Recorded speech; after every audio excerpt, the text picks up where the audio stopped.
Bom dia, Luana, tudo bem com vocês? Espero que esteja tudo em ordem. Então, hoje nós vamos falar da evolução do teatro no século XX.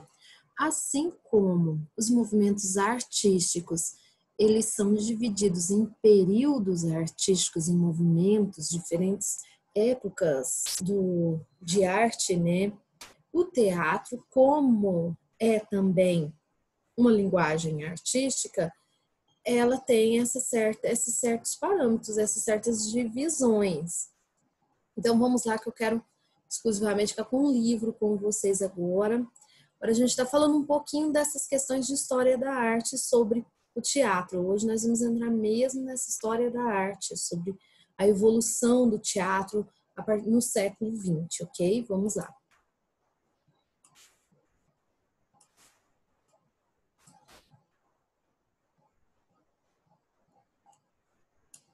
Certo, nós estamos lá na página, vamos ver aqui, 124. Então, é um trecho sobre a história da arte. Só um segundinho. Isso. Deixa eu dar uma aumentada aqui. Ok.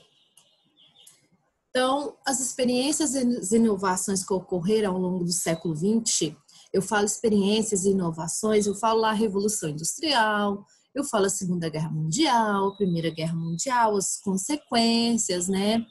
Então, eles deixaram essas inovações, essas novas experiências, deixaram um legado de ideias, de propostas que redefiniram não só a noção de sociedade, mas a noção também, a noção de arte e a noção de teatro também. E isso fez com que os artistas sejam influenciados, foram influenciados até o dia de hoje.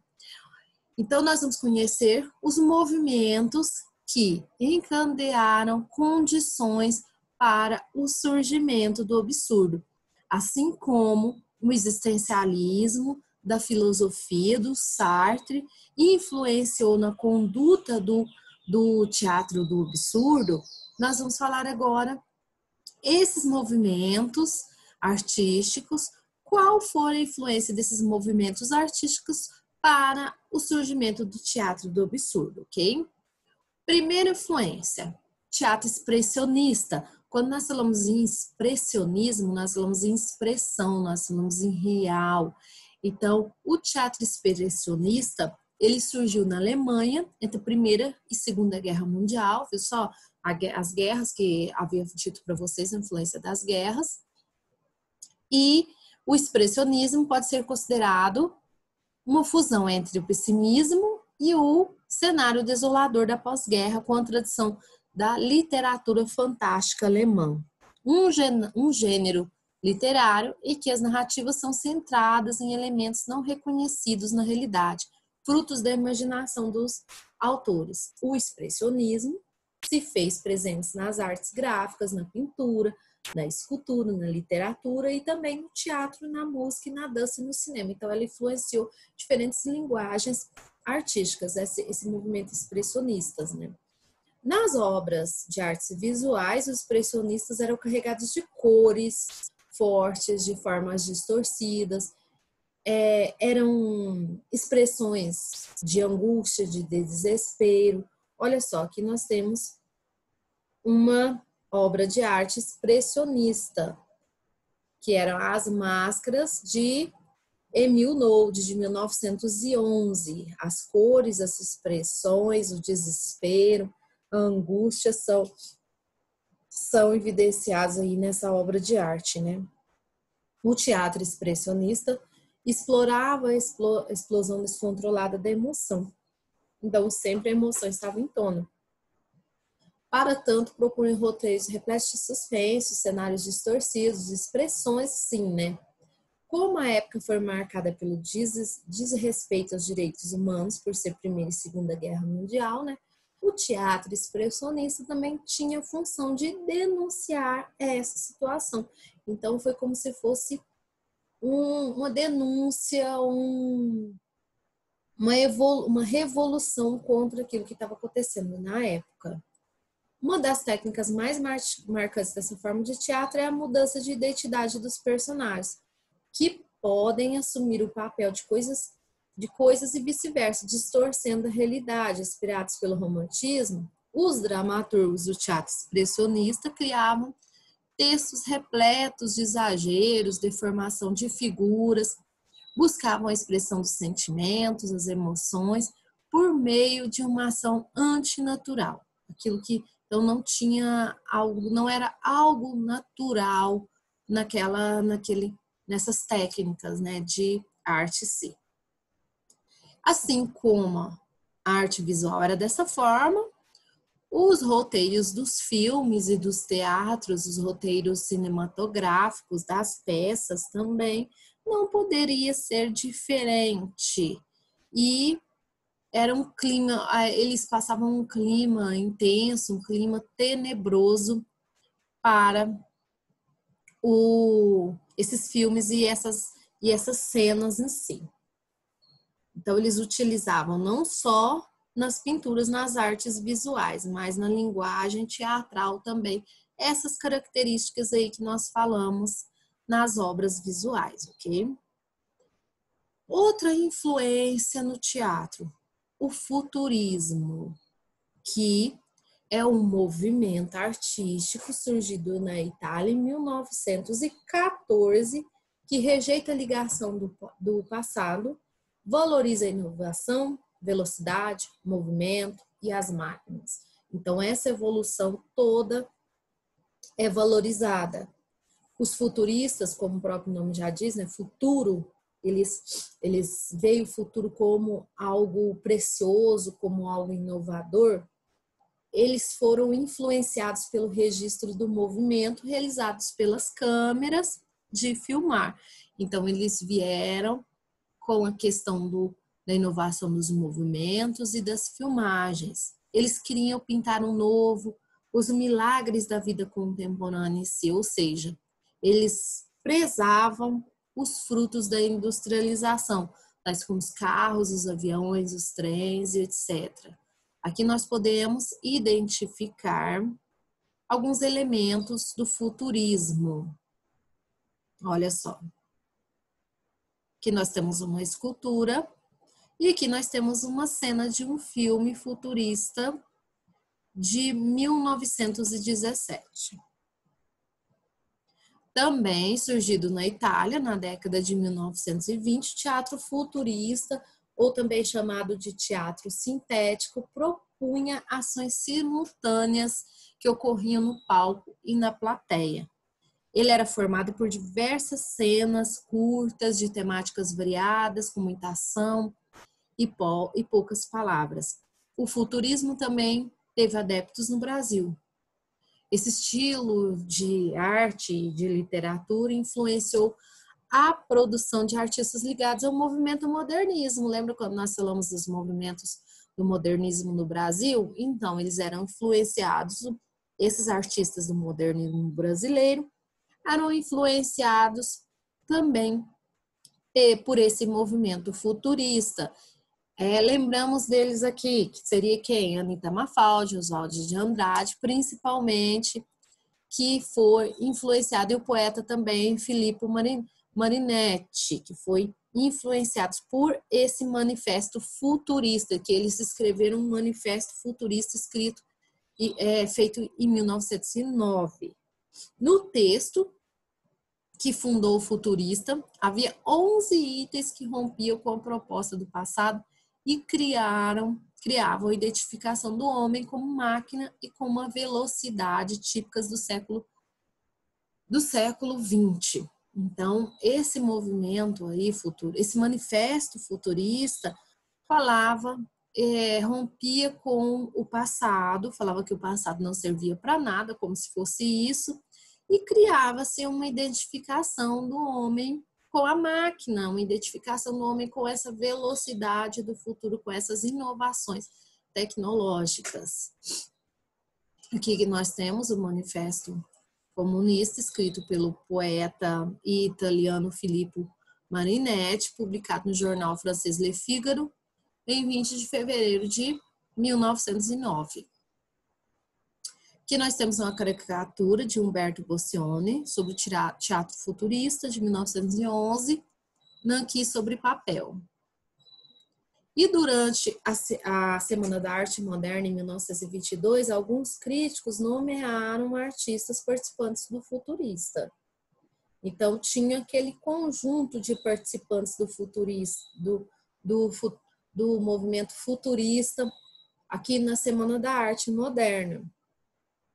Mas isso foi rejeitado por esses artistas, que não se denominaram futuristas, mas sim se denominaram modernistas e criadores de uma arte antropofágica, ou seja, que devorava os modelos estrangeiros a fim de criar um novo modelo de arte brasileira. Quando eu falo de antropofagia ou antropofágico, homem, homem no centro de tudo. Então, é o estudo do homem, é a evolução do homem em si, esse significado dessa arte antropofágica. Por isso que nós temos lá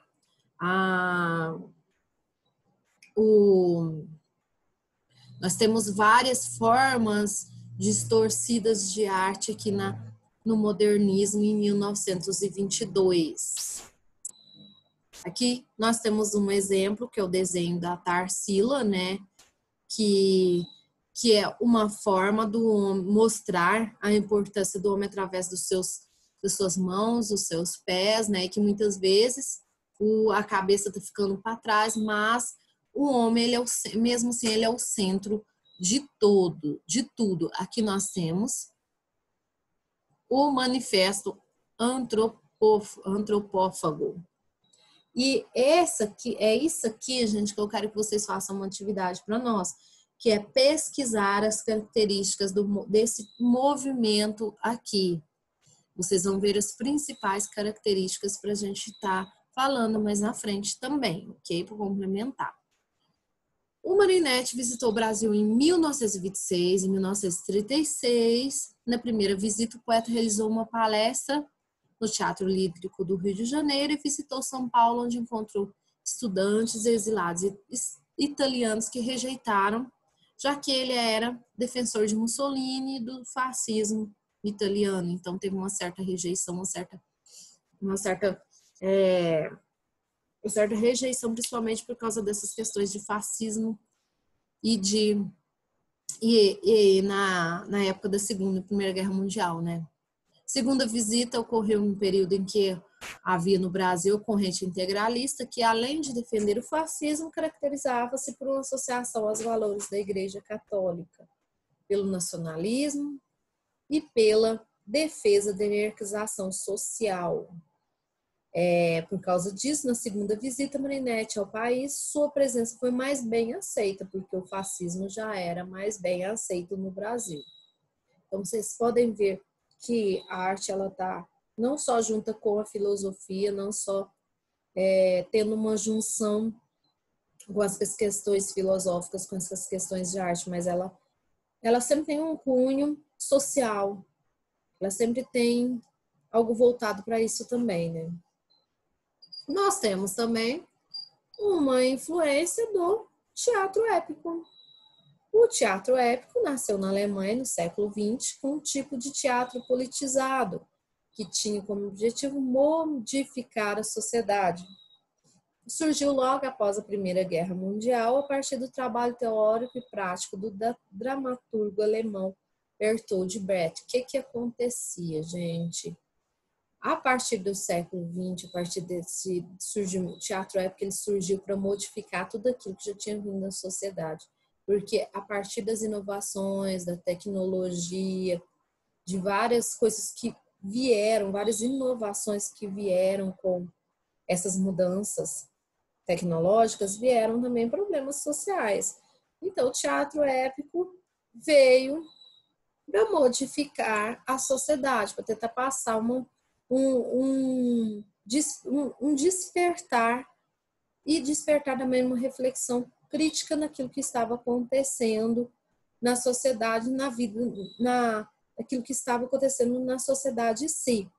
Então, nesse sentido, o dramaturgo propunha processos de distanciamento com a realização de gestos exagerados pelos atores que serviram para lembrar o público que aquilo que estava vendo era teatro e não vida real. Então, eles começaram a dividir teatro e vida real, mas transmitindo os acontecimentos naquela época. O teatro épico vale-se de uma série de meios diretamente relacionados à técnica narrativa de encenação. Então, a narrativa em si era evidenciada aí no teatro épico.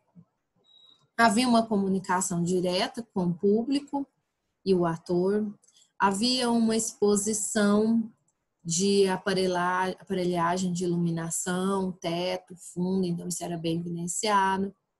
O posicionamento do ator como sujeito da história, um crítico das ações do personagem que interpreta, decisão de tempo, espaço entre as cenas, e música que utilizada como um comentário da ação. Então, a música era bem utilizada nesse tipo de teatro. O teatro épico se desenvolve sem ordem cronológica entre as cenas, misturando o passado, misturando o presente, a fim de despertar uma visão crítica do telespectador.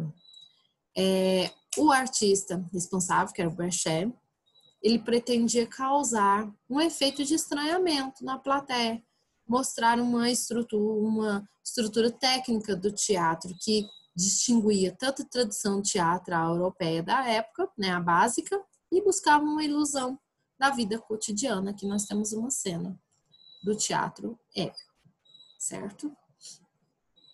Então, pessoal, essa evolução do teatro do século XX é que deu um parecer que deu contribuiu para o surgimento do teatro do absurdo também. Não só as questões sociais, mas e as questões filosóficas e o existencialismo de Sartre, mas também essa evolução ocorrida no século XX. Ok? Aguardo vocês na live e até mais. Tchau, tchau.